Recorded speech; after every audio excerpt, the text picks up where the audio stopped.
Welcome back in, everyone. I think we are well overdue for a college roundup. We're talking football, basketball, and baseball. We're going to touch all bases, no pun intended. So let's start right here in Monroe with the ULM Warhawks.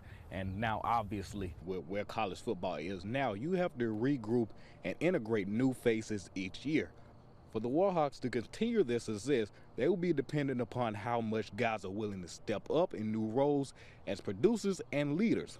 But the team said they've only seen an uptick in that department so far in the spring. From where we started in January to really where we're at, I really like the growth of this team. I like the makeup. I like the leadership. I like the chemistry of this team. I think they care about each other. They care about the purpose and the mission. And it's been a lot of fun seeing this team. They're more self-driven, so they're taking player ownership, which has to happen phase 2 to get to where we want to go. We have a lot of our leaders that we had last year that are able to still lead, but we still have newer guys that are stepping into those roles and, you know, doing things that are what we would consider being a leader. So, you know, it's super exciting to see, and it's only up from here. So. Next up, we're moving down the interstate off exit 81. We check in with the Grambling State basketball team hiring their 14th head coach of the program. Former Florida A&M head coach Patrick Crarey II was introduced as the head man in charge of the G-men, and by the sound of it, they feel like they've hired the right person to take over what Dante Jackson left off and giving him the resources he needs to succeed. Please join me in welcoming the new head coach of Grambling State University men's basketball, Coach Patrick Crarey II.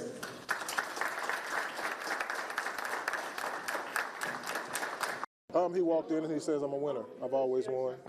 If you know his history, from Florida A&M to St. Thomas to Washington Adventist in Washington, D.C., the guy is a winner. But it's not just that he's winning, but he wins the right way. He made reference to it earlier. He's a builder, right?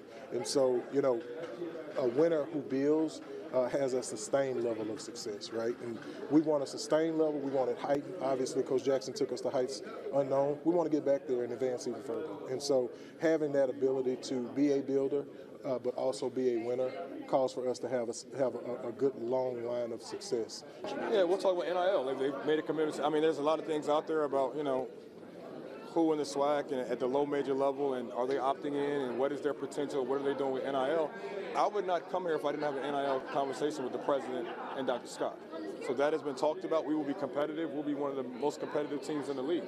And I'm really looking forward to it because, you know, they showed me they were going to stand up, and not just, you know, singular people. This is an organization where they told me this is what we're doing.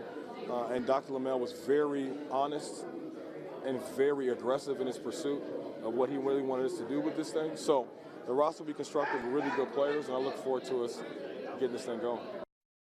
Our last stop, but not the least, is over at the Love Shack, the La Tech Diamond Dogs. Don't call it a comeback, though, but watch out for those boys in blue, how quickly things can turn. The Diamond Dogs, just a month ago, were sitting with a 9-8 overall record and staring up in the conference standings, but now they're at the peak position in #1 in Conference USA. Head coach Lane Burrows said there was never a worry in his mind about what this team could do. Yeah, well, one, some guys have started hitting. Mexico and Ruddle and Halsey have started swinging the bat, so that's been a tremendous help. And yeah, you know, even when we were scuffling early, I kept telling them I think this team can go on a run because I felt like our players in the room are really good players. I felt like high character dudes, man. They work hard. And, you know, I've been to teams that scuffle and you kind of know it's probably not going to turn. But I just never felt with this team. That we couldn't go on a run and get hot. And, you know, right now we're playing good ball. Those guys are swinging the bats at the time of the year when they need to start hitting, and that's been the difference. And we've kind of found our rotation. You know, obviously Hupka got hurt, but Cooley and Robertson's been good for us all year. But I think the main thing is guys are swinging the bats that we expected to, and that's made a difference in how we're playing.